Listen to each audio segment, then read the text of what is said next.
All praises, family, all praises to the heavenly creator of the universe, the heavens, the earth, humanity, and all there is.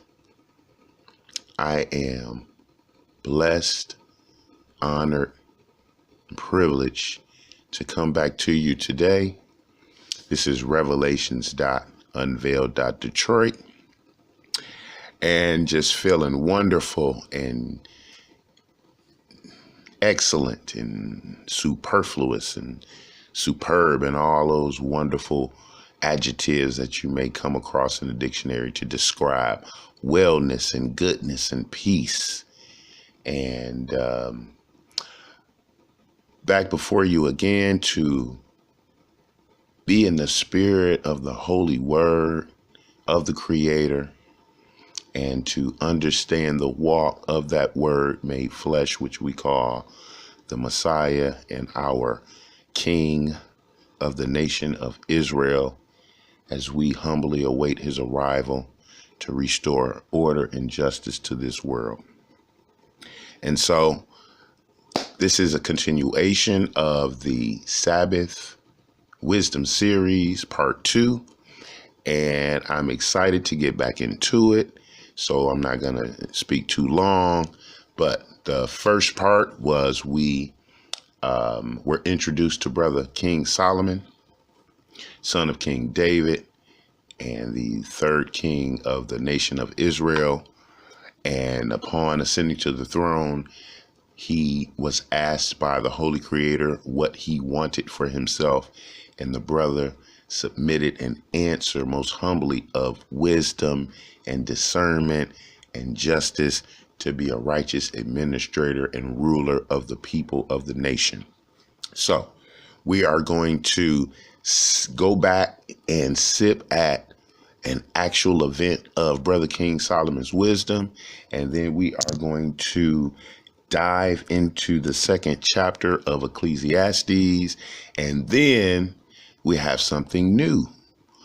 I, in my ignorance, or just didn't see at the time, we will be including as well the Song of Solomon, also with Proverbs and the Wisdom of Solomon of the apocryphal text. So we are going to start, and we are going back to begin at the book of First Kings. We are in the third chapter, and this is after the Lord bestowed the gift of wisdom and judgment on Solomon. And so we are going to get an example of his wisdom, and then we are going to begin in the exclamations, the writings of those wisdoms. So we will start once again. This is First Kings chapter 3, and we are starting at verse 16. Then came there two women that were harlots unto the king, and stood before him. And the one woman said, O my lord, I and this woman dwell in one house, and I was delivered of a child with her in the house. And it came to pass the third day that after I was delivered, that this woman was delivered also, and we were together. There was no stranger with us in the house, save we two in the house. And this woman's child died in the night, because she overlaid it. And she arose at midnight and took my son from beside me while thine handmaid slept, and laid it in her bosom, and laid her dead child in my bosom. And when I rose in the morning to give my child suck, behold, it was dead.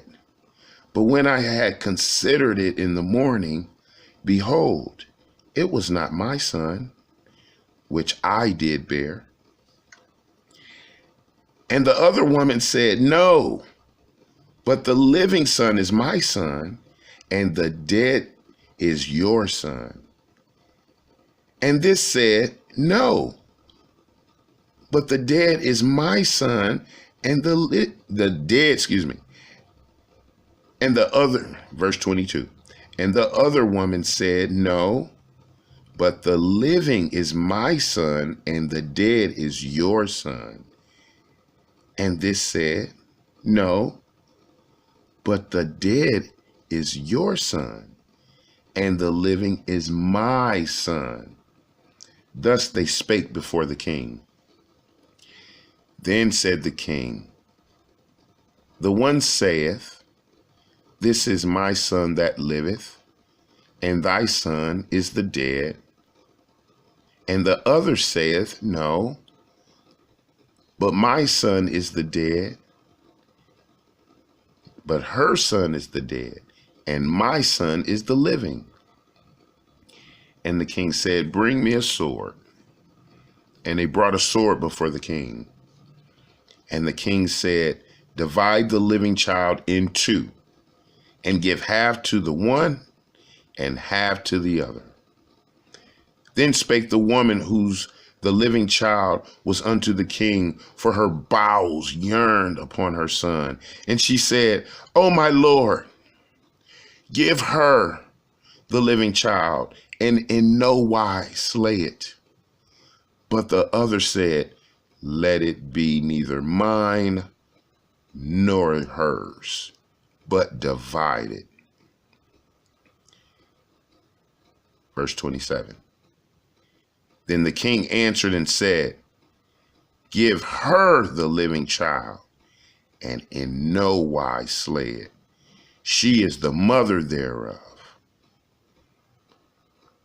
And all in Israel heard of the judgment which the king had judged, and they feared the king, for they saw that the wisdom of the God of Israel was in him to do judgment.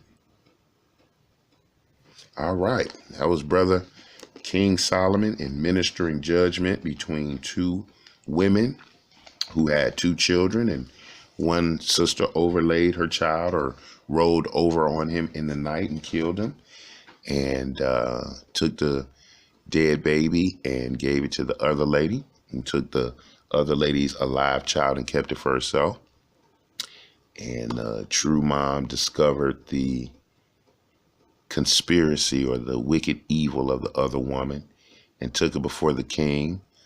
And the king administered righteous judgment after he'd heard the story and prevailed in honor and wisdom. And the mother was restored to her child, and the people were given a display of the wisdom of the Lord as administered through Solomon, and they feared. Fantastic. Wonderful. So we are continuing with our wonderful time together, and we are going over to the first chapter of the Song of Solomon. So now we know about Solomon being granted wisdom. We have an example of the administration of that wisdom. So let's get a little more clarity of the characteristics of the soul and spirit of Brother King Solomon. So we are now over in the first chapter of Song of Solomon, and we begin at verse 1. The Song of Songs, which is Solomon's. Let him kiss me with the kisses of his mouth, for thy love is better than wine.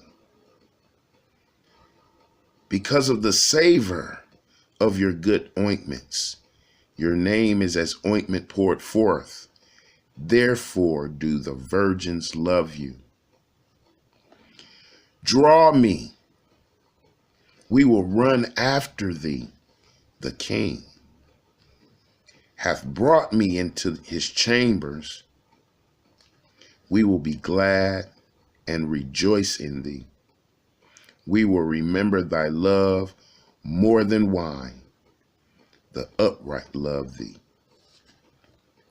I am black, but comely, O you daughters of Jerusalem, as the tents of Kedar, as the curtains of Solomon. Look not upon me, because I am black, because the sun have looked upon me. My mother's children were angry with me. They made me the keeper of the vineyards, but my own vineyard have I not kept. Tell me, O you whom my soul loveth, where you feedest, where you makest your flocks to rest at noon. For why should I be as one that turneth aside by the flocks of thy companions? If you know not, if you, fairest among women, go your way forth by the footsteps of the flock, and feed thy kids beside the shepherd's tents, I have compared thee, O my love, to a company of horses in Pharaoh's chariots. Verse 10. Your cheeks are comely with rows of jewels, thy neck with chains of gold. We will make you borders of gold with studs of silver. While the king sitteth at his table, my spikenard sendeth forth the smell thereof. A bundle of myrrh is my well-beloved unto me. He shall lie at night betwixt my breasts.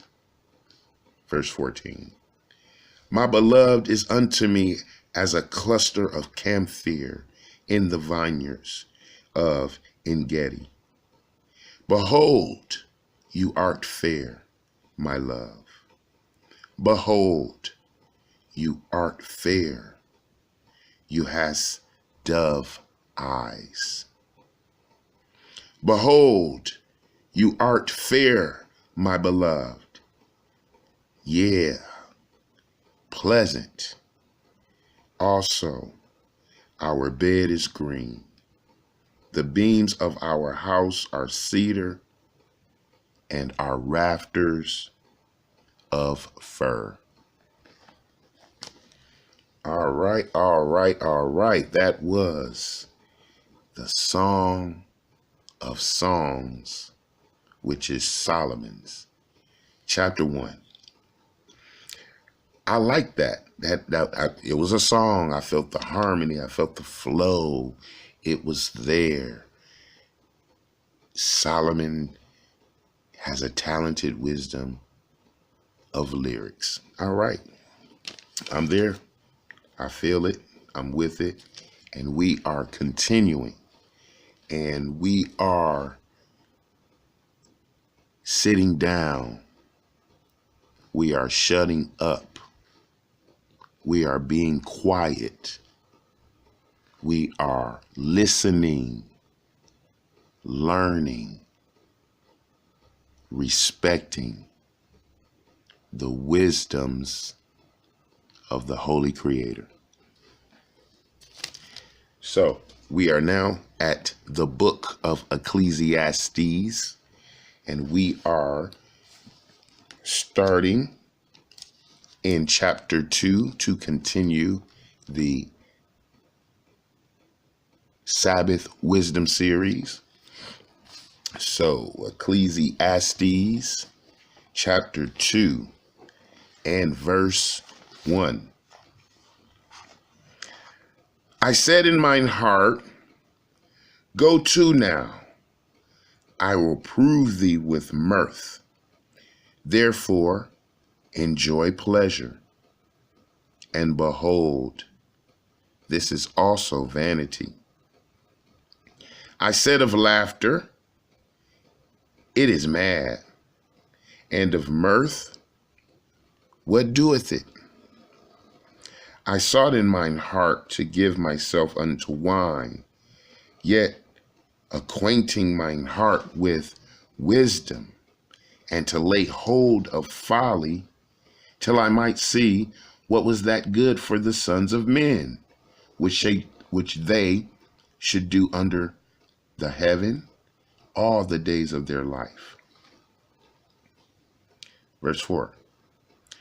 I made me great works, builded me houses, I planted me vineyards, I made me gardens and orchards, and I planted trees in them, and of all kinds of fruits. I made me pools of water to water therewith the wood that bringeth forth trees. I got me servants and maidens, and had servants born in my house. Also, I had great possessions of great and small cattle, above all that were in Jerusalem before me. I gathered me also silver and gold, and the peculiar treasure of kings and of the provinces. I got me men singers and women singers, and the delights of the sons of men as musical instruments, and of all that sort. So I was great, and increased more than all that were before me in Jerusalem. Also my wisdom remained with me. And whatsoever mine eyes desired, I kept not from them. I withheld not my heart from any joy, for my heart rejoiced in all my labors, and this was my portion of all my labor. Then I looked on all the works that my hands had wrought, and on the labor that I had labored to do, and behold, all was vanity and vexation of spirit, and there was no profit under the sun. Verse 12. And I turned myself to behold wisdom and madness and folly. For what can a man do that cometh after the king? Even that which hath been already done. Then I saw that wisdom excelleth folly, as far as light excelleth darkness. The wise man's eyes are in his head, but the fool walketh in darkness. And I myself perceived also that one event happeneth to them all. Then I said in my heart, as it happened to the fool, so it happened even to me. And why was I then more wise? Then I said in my heart that this also is vanity. For there is no remembrance of the wise more than the fool forever. Seeing that which now is, in the days to come, shall all be forgotten. And how dieth the wise man? As the fool. Therefore I hated life, because the works that is wrought under the sun is grievous unto me. For all is vanity and vexation of spirit. Yeah, I hated all my labor which I had taken under the sun, because I should leave it unto the man that shall be after me. And who knoweth whether he shall be a wise man or a fool? Yet shall he have rule over all my labor wherein I have labored, and wherein I have showed myself wise under the sun. This is also vanity. For there is a man whose labor is in wisdom and in knowledge and in equity. Yet a man that hath no labor or hath not labored therein, shall he leave it for his portion? This also is vanity and great evil. For what hath man of all his labor and of the vexation of his heart, wherein he hath labored under the sun? For all his days are sorrows, and his travail grief. Yeah, his heart taketh not rest in the night. This is also vanity. Verse 24. There is nothing better for a man than that he should eat and drink, and that he should make his soul enjoy good in his labor. This also I saw, that it was from the hand of God. For who can eat, or who else can hasten hereunto more than I? For God giveth to a man that is good in his sight wisdom and knowledge and joy.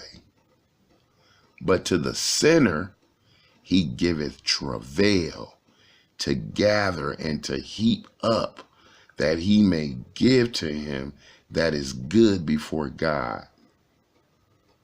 This is also vanity and vexation of spirit.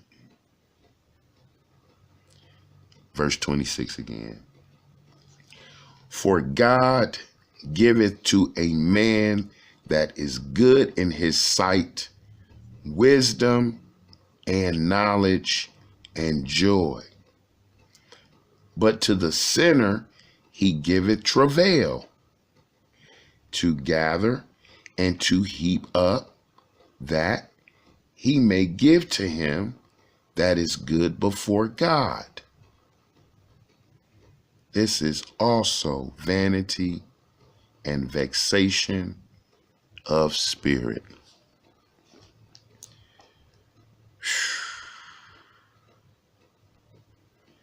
That was the end of chapter 2 of the book of Ecclesiastes. And people need to pick up this book and read out loud to themselves or any listening party. You are going to see and hear and feel these words. And Brother Prophet King Solomon is dropping the meaning of vanity and all that is under the term vanity. We need to understand vanity. Look it up, put it in the stew, marinate it, put it in the microwave, get it popping and cracking. Vanity. Vanity is very profound. We need to understand that and start to ease ourselves out of ignorance and vanity and start applying these rules and tenets and contexts and concepts of wisdom. And so we are not stopping. We are continuing on in the series this day, and we are going over to the book of Proverbs. And we are studying, listening, and learning, and eventually applying this wisdom. So the book of Proverbs, chapter 2, verse 1. My son, if thou wilt receive my words and hide my commandments with thee, so that you incline your ear unto wisdom and apply your heart to understanding. Yeah, if you cry after knowledge and lift up your voice for understanding, if you seek her as silver and search for her as for hidden treasure, then you shall understand the fear of the Lord and find the knowledge of God. For the Lord giveth wisdom, out of his mouth cometh knowledge and understanding.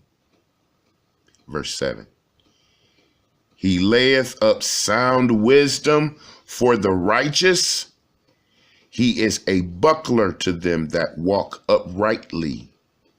He keepeth the paths of judgment and preserves the ways of his saints. Then shall you understand righteousness and judgment and equity. Yeah, every good path. When wisdom entereth into your heart, and knowledge is pleasant unto your soul, discretion shall preserve you.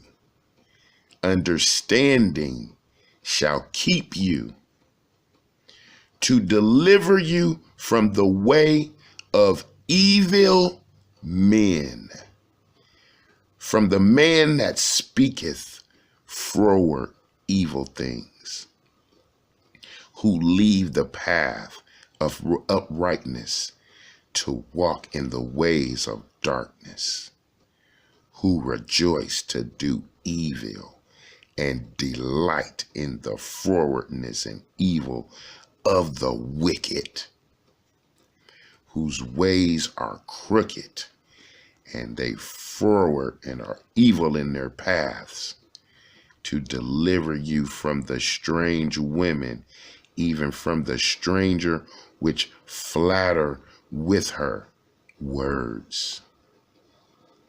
To deliver you from the strange woman, even from the strange which flirteth and flattereth with her words, which forsaketh the guide of her youth and forget the covenant of her God. For her house inclines to death, and her paths unto the dead. None that go unto her return again, neither take they hold of the paths of life, that thou mayest walkest in the ways of good men, and keep the path of righteousness. For the upright shall dwell in the land, and the perfect shall remain in it. But the wicked shall be cut off from the earth, and the transgressors shall be rooted out of it.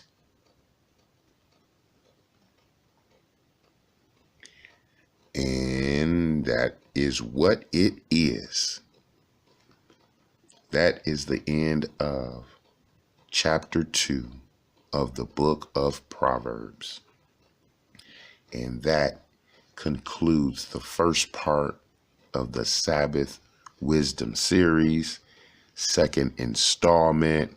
Stay tuned for the reading of the book of the Wisdom of Solomon, of the apocryphal text, and read these Proverbs, do these Proverbs.